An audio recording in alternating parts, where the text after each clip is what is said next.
Bom dia. Iniciando a sessão de julgamento da 7ª Câmara Julgadora do Tribunal de Impostos e Taxas do Estado de São Paulo, no dia 25 de agosto de 2022, a qual está sendo gravada e será disponibilizada posteriormente.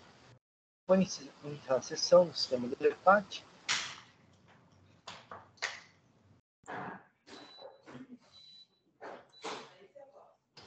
Muito bem, não temos pedidos de votação oral no dia de hoje. Iniciar os trabalhos com o processo de Companhia Brasileira de Distribuição, recurso ordinário, relatora da doutora Maria Anselmo. Ok. Vou registrar o voto para que possam acompanhar, né?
Bom, vamos então aqui ao... Acho que já está disponível para todos, né? Então, mais uma vez, bom dia a todos que nos acompanham. Trata-se de recurso ordinário proposto pela contribuinte, Companhia Brasileira de Distribuição, contra a decisão que julgou procedente o AIM. A contribuinte foi acusada da infração de que creditou-se indevidamente do ICMS no período de janeiro de 2007 a abril de 2008, mediante lançamentos em seus registros de entrada de energia elétrica no estabelecimento sem o competente laudo técnico, que tem data de maio de 2008 e em conformidade com a legislação vigente, que propicia este creditamento. Tudo conforme está demonstrado no anexo 1 do auto de infração. A infringência do artigo 61 do RICMES e a capitulação da multa 527, inciso 2, a linha J. A autuada foi devidamente notificada do AIM, apresentou tempestiva defesa de folhas 97 a 125 alegando de forma preliminar nulidade do procedimento fiscal por incerteza do lançamento, uma vez que o auto menciona que é cobrado o creditamento indevido do ICMS no período de janeiro de 2007 a abril de 2008. Entretanto, o próprio regulamento do ICMS autoriza a tomada de crédito pelo impugnante quando a energia elétrica entrada no estabelecimento for consumida no processo de industrialização, que essa irregularidade denota liquidez e incerteza da consumo. No mérito, afirma a decadência do crédito tributário em cobrança, uma vez que foi regularmente intimada da autoridade do prefeito de auto em 12 de 12 de 2012, de fatos ocorridos nos meses de janeiro de 2007 a abril de 2008, esvaindo-se o prazo de 5 anos nos termos do artigo 150, parágrafo 4 do CTN. Em mérito, alega a cumulatividade do ICMS e a energia elétrica produtiva dá direito ao crédito de ICMS e que o seu direito ao crédito é evidente e deve ser reconhecido, estendendo-se a todas as atividades de transformações realizadas em padaria, rotisserias e restaurantes, beneficiamento e aperfeiçoamento, que realiza em seu açougue e peixaria, bem como em relação a frios e laticínios posteriormente colocados à venda, as quais também se caracterizam como atividades dando, portanto, direito ao crédito de ICMS, não podendo restringir o direito da impugnante aos créditos de padaria e confeitaria, para demonstrar que o crédito se refere somente ao consumo de energia elétrica efetivamente empregado nos setores dedicados às atividades produtivas, junto ao laudo técnico e coleta de dados que mensura a quantidade de quilowatts gastos de forma proporcional. E destaca posicionamento de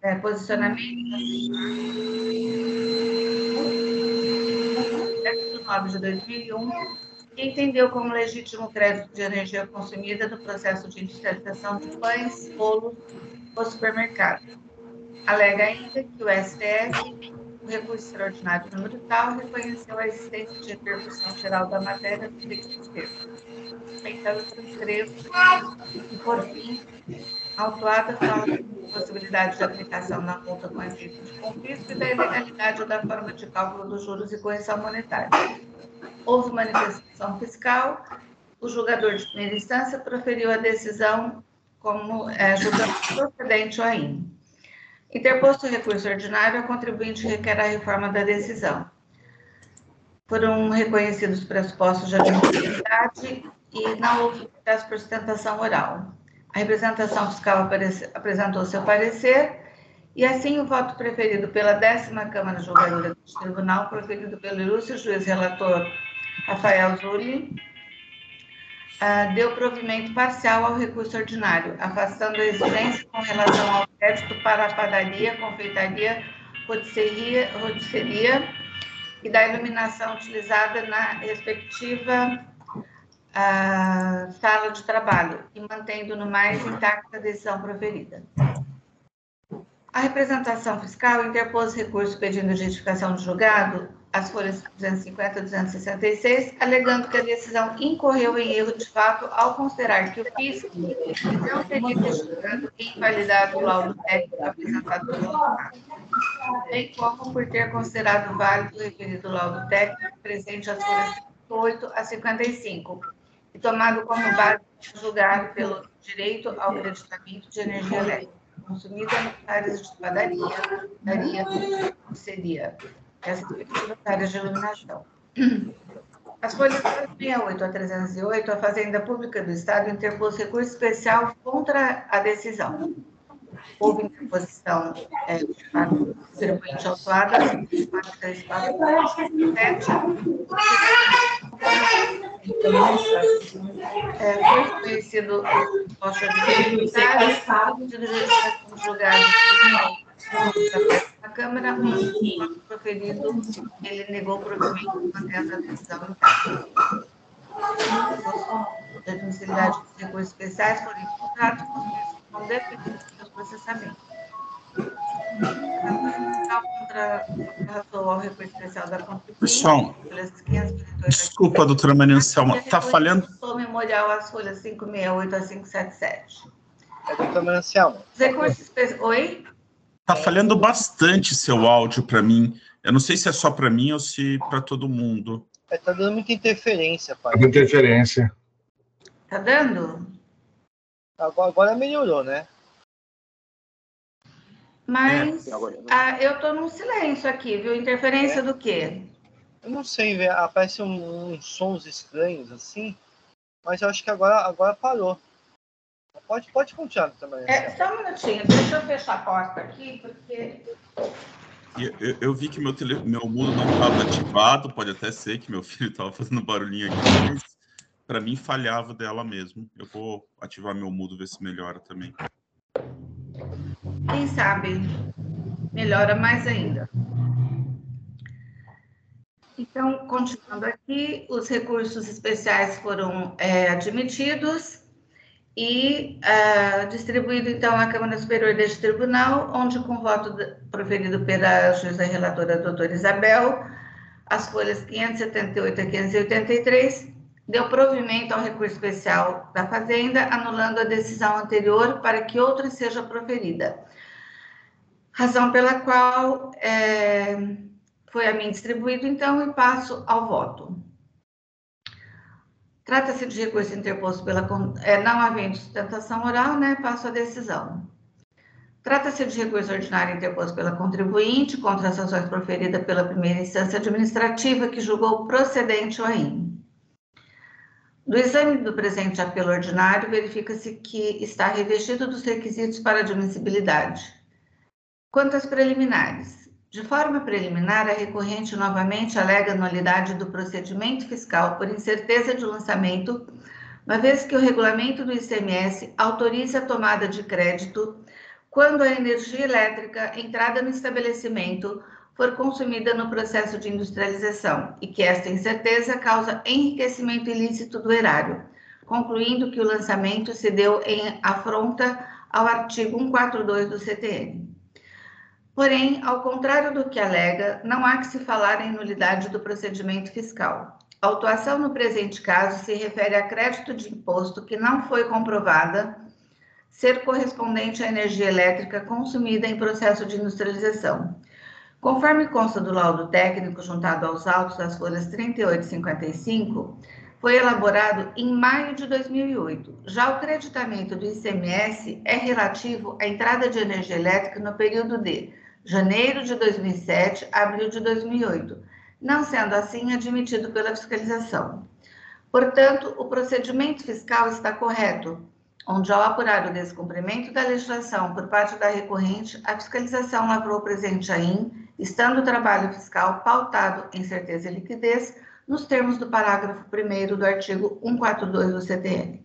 No mérito, a recorrente reitera a alegação de decadência nos termos do artigo 150, parágrafo 4º do CTN, com relação aos fatos ocorridos no período de janeiro a novembro de 2007. Ocorre que, mais uma vez, razão não assiste à recorrente. No caso de infração que decorre do crédito indevido de imposto, como no caso do AIM Epígrafe, a contagem do prazo decadencial é realizada de acordo com o disposto no artigo 173, inciso 1 do CTN, que abaixo eu transcrevo. Aí eu transcrevo o artigo 173. O inciso 1 diz, do primeiro dia do exercício seguinte, aquele em que o lançamento poderia ter sido efetuado. É o direito da Fazenda Pública constituir o crédito tributário. Sendo assim, como a AIM em tela foi lavrado em 12/12/2012 e a recorrente notificada em 14/12/2012, de acordo com o prazo estabelecido no artigo 173 citado, não há que se falar em decadência. Com relação ao mérito da infração, a recorrente reafirma que os créditos escriturados e que geraram o presente AIM decorrem de recolhimento do imposto incidentes sobre o consumo de energia elétrica efetivamente empregada em seu processo produtivo, de diversos itens colocados à disposição dos seus clientes, tais como alimentos prontos ou semi-prontos, pães, bolos, tortas, biscoito, pizzas, congelados, frangos, carnes, peixes, frios e laticínios em geral. de acordo com o artigo 33, inciso 2, a linha B da Lei Complementar 87/96, conforme laudo pericial juntado aos autos.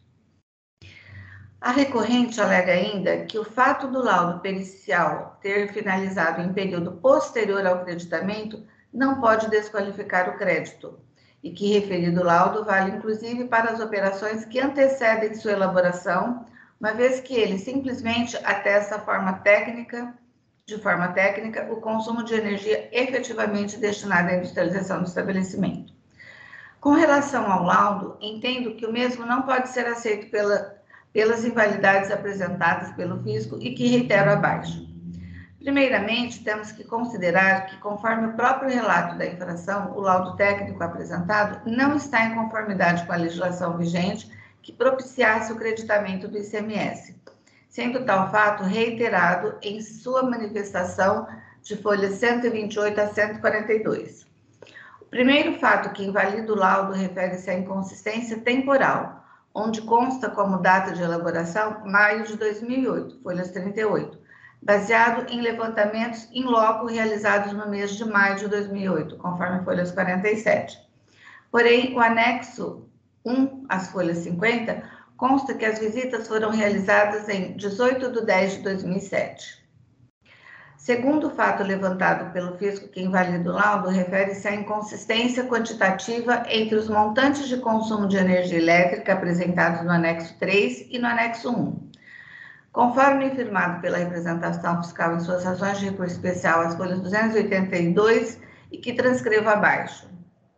No anexo 3, temos o valor do CET, que é o consumo total de energia.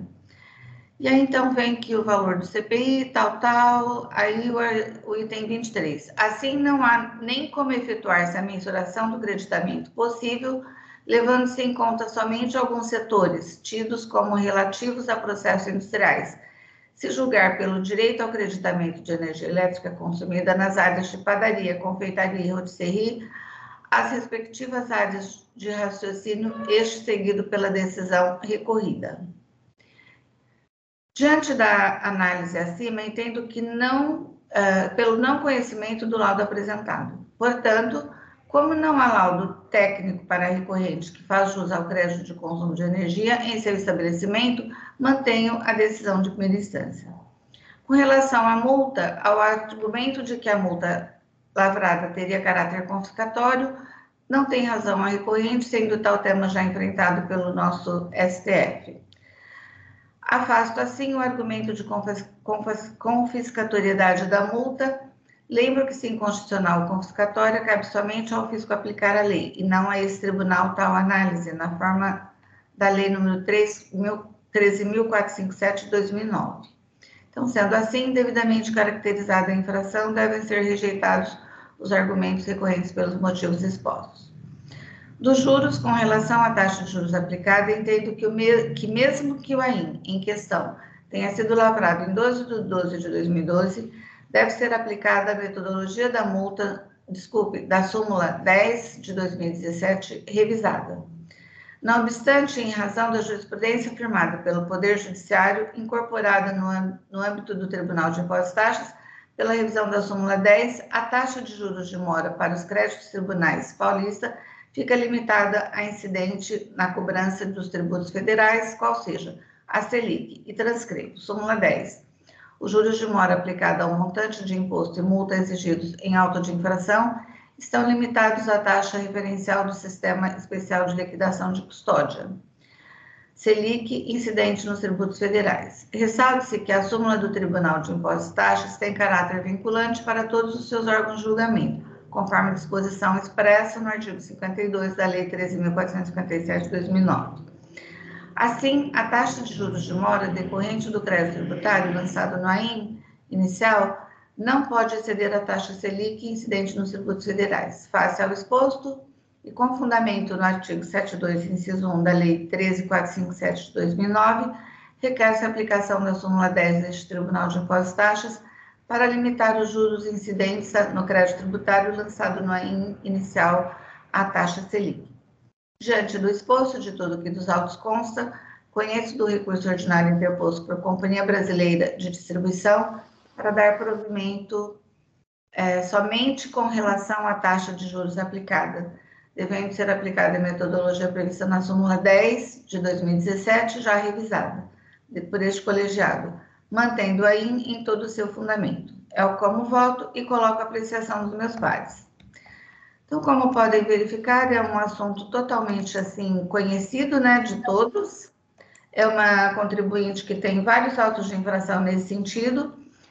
Foi um processo de vai e vem, porque a decisão de primeira instância, o doutor Júlio julgou no sentido de que ele deu parcial provimento em razão do creditamento para pães e bolos, conforme o laudo, mas, no entanto, eu entendi dessa forma e coloco a apreciação dos meus pares. Só, doutora Maria Anselma, não sei, para mim, na ementa, né? No finalzinho da ementa tá aparecendo uns dizeres, acho que teriam que ser excluídos, bem no final. Oi? Na ementa? Na ementa, bem no final da ementa, né? Assim, mantendo no restante a decisão recorrida, e aí para mim aparece IE, ou creditamento, recurso ordinário. Ah, tá, é verdade. Uma pequena correção. Sim, por favor, pode me permitir a correção, presidente? Agora já é possível.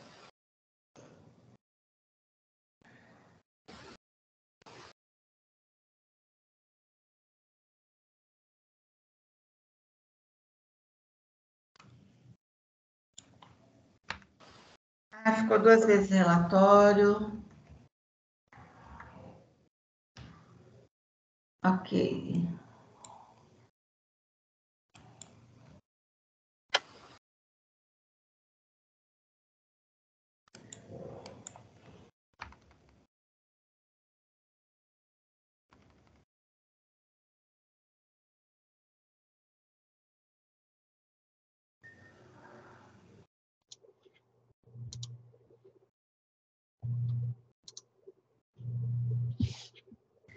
Mais alguma correção, presidente? Eu acredito que seja mais isso só. Uma dúvida, doutora Maria Anselma. Oi. A autuação, ela corresponde ao período de janeiro de 2007 a abril de 2008, não é isso? Isso. E o laudo a inspeção do laudo foi em outubro de 2007, não é isso? Não, o laudo foi feito em maio de 2008. Que é dentro do período... A visita do fiscal que foi em outubro de 2007. Tá. Então, ou seja, quando o fiscal visitou para o trabalho, não existiu laudo, né? Sim. E aí o laudo foi feito com base nos dados de maio de 2008. Tá, entendi. A doutora Maria Anselma já salvou a correção, doutora Maria Anselma? Já salvei. Porque ainda continua aparecendo para mim. Continua? Para mim continua. Ué. Aqui no sistema ainda consta só a solicitação de edição do voto, mas não a novo carregamento de voto. Não, agora mudou. Não, agora sim. Agora... Eu ia falar, para mim já aparece o novo. Já apareceu. O meu ainda não. Mas... Agora sim. Tá certo. Então, o processo está em discussão. Não bem inscritos, vou encerrar os debates. Vou verificar o quórum de presença.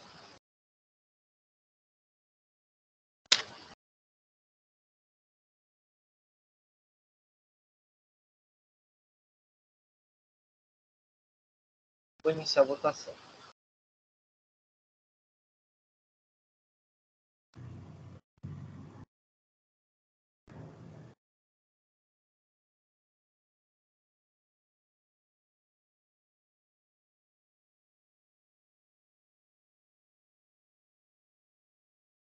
Encerrada a votação, o recurso ordinário de Companhia Brasileira de Distribuição foi conhecido e parcialmente provido.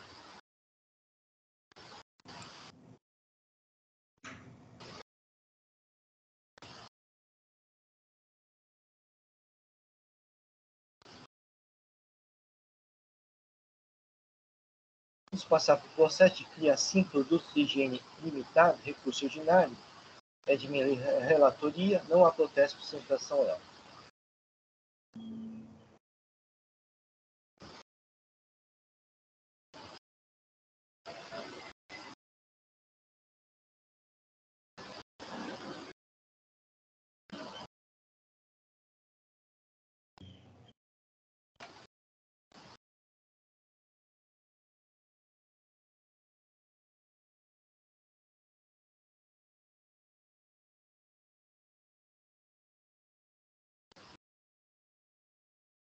Bem, é um recurso ordinário interposto com a decisão proferida pelo DTJ2, que julgou procedente o auto de infração.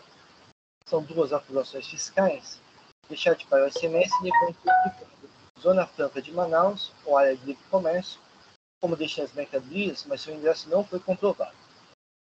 Segunda acusação, deixar de proceder o estorno do crédito ICMS e saída subsequente isento, circunstância imprevisível à data da entrada da mercadoria. Adição em primeira instância, julgou procedente o auto de infração, inconformar com a condição de primeira instância, contribui em interpôs recurso ordinário, apresentando em seguintes alegações: nulidade da auto-infração em virtude da falta de requisitos formais, da obscuridade dos cálculos e processamento de defesa, nulidade do auto pela ausência de prova da ocorrência da infração, da legítima presunção de irregularidade, inexistente irregularidade na remessa de mercadorias para a Zona Franca de Manaus e área de livre comércio, necessidade de aumento da aplicação da alíquota intestatória de 7%, impossibilidade de coexistência da exigência do ICMS e do estorno de crédito, impossibilidade de se exigir o estorno de crédito em dos mercadorias que retornaram ao estabelecimento da recorrente, equivocada a aplicação da multa, e a sua abusividade e legitimidade, ilegalidade da aplicação da taxa de juros. A doutrina fiscal manifestou-se pelo não provimento do curso ordinário. Acolhendo a sétima Câmara Julgadora, cobertura o julgamento de diligência à autoridade fiscal para que intima a recorrente a apresentar autorização da superação das operações referentes à Suprama e ateste o refute a alegação de que as mercadorias atinentes às notas fiscais de empresas tais e quais teriam sido devolvidas. A autora apresentou o documento de folhas 412 a 585. A autoridade fiscal manifestou-se informando que das 32 operações foram apresentadas consultas de 18, todas na situação de PIN aguardando dados de carga, e que não houve comprovação de efetivo retorno das mercadorias. Houve a manifestação recorrente, a doutrina fiscal apresentou sua manifestação pelo não provimento do curso ordinário, acolhendo a 11ª Câmara Julgadora, anulou a missão primeira instância. A doutrina fiscal interpôs recurso especial requerendo a nulidade da decisão proferida pela acolhendo a 11ª Câmara Julgadora. A Câmara Julgadora anulou a referida decisão da 11ª Câmara Julgadora. Esse relatório vou passar ao voto. No tocante à alegação de nulidade ou auto-infração em virtude de falta de requisitos formais, da obscuridade dos cálculos e por cessamento de defesa, não assiste razão recorrente. Diversamente do alegado, o período fiscalizado está expressamente indicado no demonstrativo de folhas 12 a 22. Os documentos que instruem a auto-infração estão listados nas folhas 6. Em nenhum momento, a recorrente não nega a emissão de autos fiscais que são obrigados à auto-infração e nem nega a exploração dela em seus livros fiscais. Assim, a matéria incontroversa, sendo, portanto, desnecessária qualquer prova nesse sentido, nos termos do artigo 20, inciso 2 da Lei 13457 de 2009. Conforme as folhas 10 a 11, o fisco utilizou o índice de valor acrescido, pensão médio de crédito anual do próprio contribuinte, uma vez que este mesmo justificado não apresentou demonstrativo da composição de custos de mercadorias e o valor de semestres creditados pelas entradas de mercadorias, utilizadas na fabricação dos produtos vendidos, por vez também não apresentado na defesa ou no recurso ordinário. Os itens e DMCs estão claramente explicitados no artigo 22, sendo obtidos nas guias da própria recorrente, as suas formas de cálculo são de conhecimento público, constando para o segundo artigo 30 das disposições transitórias do decreto 45.490.00 e as folhas 106 a 119 são expressamente apresentados os valores e cálculos da proteção pública. Está dando alguma interferência.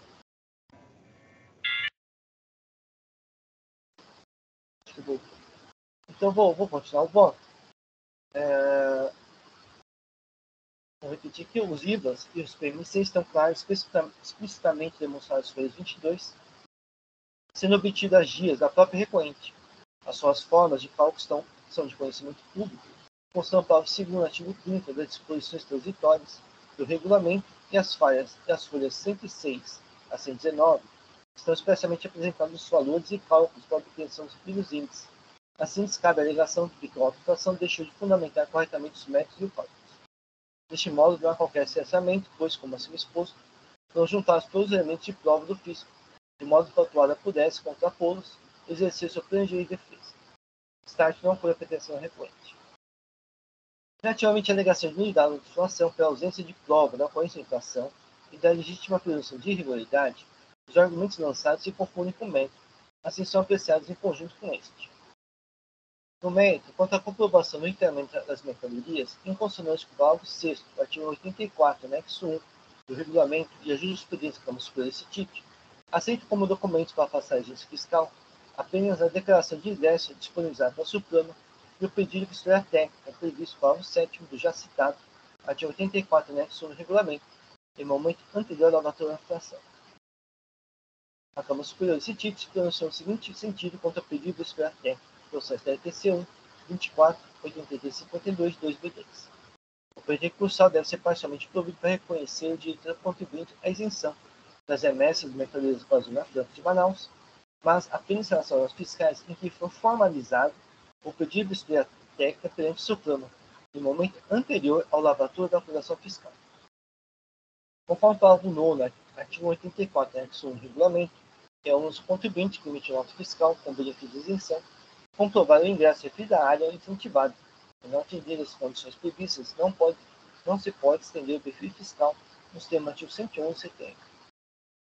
Ainda, o parágrafo 7 do artigo 84, anexo 1 do regulamento, prevê a possibilidade de solicitar a instalação de procedimento denominado vistoria técnica, a fim de comprovar o ingresso da mercadoria nas áreas incentivadas. A hipótese de não ser efetuada por qualquer motivo, a divulgação do ingresso da mercadoria nas áreas incentivadas. Assim, há procedimento previsto na norma para que o contribuinte não seja prejudicado por eventual morosidade da Suprema. O STJ rechaçou a pretensão da cláusula FOB como excludente da responsável do vendedor, considerando que a jurisprudência da STJ nesse sentido. Conforme o entendimento acima do STJ, a responsabilidade da relação privada entre o vendedor e o suposto comprador, regida pelo Código Civil, de direito privado, não pode ser oposta perante a responsabilidade da relação entre o fisco e seu contribuinte, regida por normas tributárias de direito público. Ademais, como exposto na própria norma, parágrafo 7, artigo 84, anexo 1 do regulamento, prevê e coloca à disposição do contribuinte solicitar a instalação do procedimento denominado vistoria técnica, para fim de comprovar o ingresso da mercadoria incentivadas, atitude essa não tomada pelo autuário. Por fim, a própria norma, também, parágrafo 9, artigo 84, anexo 1 do regulamento, estabelece expressamente o ônus da autuária comprovar o ingresso das áreas incentivadas. Então, transcreva aqui o parágrafo 9 do artigo 84, anexo 1 do regulamento. Start, quando ausente a declaração de ingresso disponibilizada pela Suprema ou o pedido de vistoria técnica previsto no artigo 7, artigo 84, anexo 1 do regulamento, em momento anterior à lavatura da infração, não reconhece o direito da recorrente à isenção do imposto. No caso dos autos, acolhendo a 7ª Câmara Julgadora converteu o julgamento de diligência para a recorrente apresentar essa atualização da situação das operações perante o Supremo. Verificando as folhas 414 a 471, constata a existência de consulta apenas para notas fiscais 430-29, 430-55, 432-36, 448-00, 452-773, 452-74, 463-29, 470-31, 470-32, 470-33, 474-91, 475-12, 475-90, 49003, 544-92, 545-35, 468, 546-81, 546-82, 581-55 e 81-269 na situação PIN, aguardando dados de carga e tipo de PIN vistoria física. Assim, a autuada não apresentou as declarações de ingressos disponibilizadas pela Suprema ou pediu vistoria técnica, previsto no parágrafo 7, artigo 84, anexo 1 do regulamento, para nenhuma das notas fiscais, ou seja, as agências expostas não reconhecem o direito da recorrente à isenção do imposto.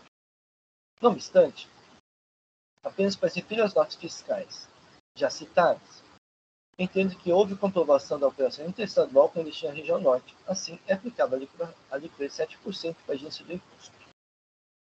Com relação às notas fiscais 51.349, 51.350 e 51.344, as referidas notas fiscais contêm no verso o motivo da entrega não ter sido realizada, a e-mail autorizando a devolução das notas fiscais 53.738, 53.741 e 53.739 possuem as mesmas mercadorias, mesmo valor, mesmo destinatário e menção expressa no campo Informações Complementares, que se trata de retorno das notas fiscais 51.349, 51.350 e 51.344, respectivamente, conforme as folhas 453 a 490.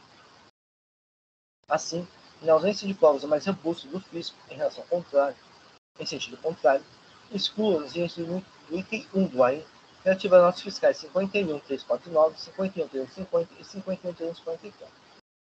As demais notas fiscais são objeto do item 1 do AIN, mantendo integralmente os fiscais, uma vez que não são expostos, não há provas efetivas de que as mercadorias tenham sido ingressadas nas áreas incentivadas, nem comprovação da operação intencional e nem na devolução. Quanto à alegação de impossibilidade de coexistência da agência do CMS e do gestor do crédito, assistência ao recorte. A matéria posta na defesa, folha 150, é acatada pela fiscalização atuante, folha 131. E o seguinte: relativamente à alegação feita às folhas 150, de que o item 2 do AIN foram efetuados estoures de crédito de notas fiscais pelas quais foi reclamado o AIN, o ICMS e o item 1 do AIN, concordamos com o alegado. De fato, se não foi comprovada a isenção e foi cobrado o imposto do item 1 do AIN, a razão do fisco para a dose de crédito do item 2 do AIN não procede, pois foi fundada justamente na existência da isenção que restou não comprovada. Assim, excluo do item 2 do AIN agências fiscais relativas às notas fiscais, números tais e quais citados aqui no meu voto, como apontado pela recorrente. No tocante à alegação da impossibilidade de exigir gestor de crédito pelas mercadorias que retornaram ao estabelecimento da recorrente, na diligência determinada para a 47ª Câmara Julgadora, a recorrente juntou os documentos de folhas 492 a 484. Analisando tais documentos, as notas fiscais 61391, 63258, 64021, 64020, 6424, 64025, 64026, 83.914, 83.702, 86.228, 91.768 e 35.042 possuem as mesmas mercadorias, mesmo valor, mesmo destinatário e menção expressa no campo de informações complementares, em que se trata dos retornos das repetições fiscais municipais de quais, havendo ainda e-mails da transportadora reportando devoluções. A existência de PIN aguardando dados de cargos para notas fiscais 80.232, 80.233, 82.571, gerados no mesmo dia das notas fiscais, comprova que houve a declaração das operações junto ao SUFLAMA. No entanto, não comprova que as mercadorias tenham efetivamente ingressado nas áreas incentivadas, nem que ali tenham permanecido, ou seja, que não tenha ocorrido a devolução delas. Assim, na ausência de provas robustas do fisco, em sentido contrário, acata a ligação de devolução das fiscais 58.431, 6990, 62355, 62356, 62758, 62844, 62845, 80232, 80233, 82570, 82571, 79484, excluindo assim agentes fiscais do item 2 relativa a tais notas fiscais. A matéria relativa à aplicação, absolvibilidade e destino da multa está classificada como superior desse título. Então, trago jurisprudência como superior nesse sentido e não foi a pretensão da recorte. Quanto aos juros adotados, a revisar a súmula 10 desse título exposto. Os juros de mora aplicáveis no montante do imposto e da multa de alta inflação estão limitados à taxa de referência ao Sistema Especial de Liquidação e Custódia, SELIC, incidente na cobrança de juros superiores. O artigo 52 da Lei 3457 define o caráter vinculante da súmula perante os órgãos desse título. Assim, os juros de mora aplicados devem ser limitados à taxa SELIC, razão pela qual ocorre a pretensão da recorte nesse ponto. Pelo exposto perante o pressuposto bem a admissibilidade com esse e do parcial provimento do recurso ordinário.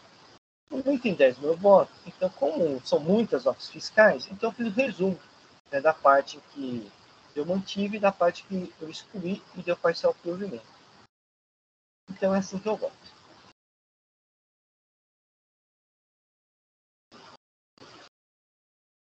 Qual o momento que você diz que eu voto?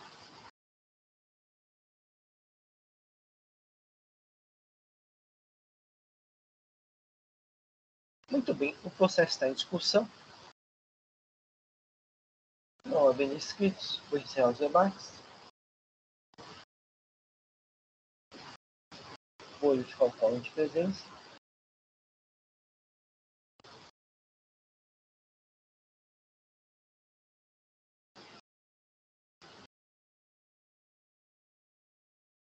E vou iniciar a votação.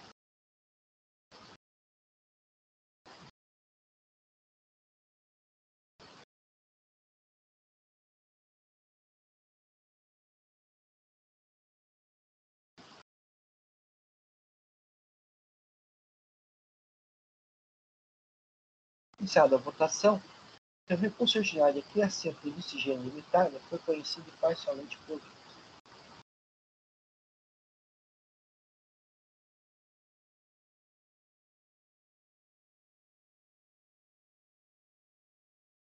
Então, com isso, terminamos o processo do dia de hoje. Então, podemos encerrar a sessão de julgamento dessa 7ª Câmara Julgadora do dia 25 de agosto de 2022. Pediria para o Oswaldo encerrar a gravação.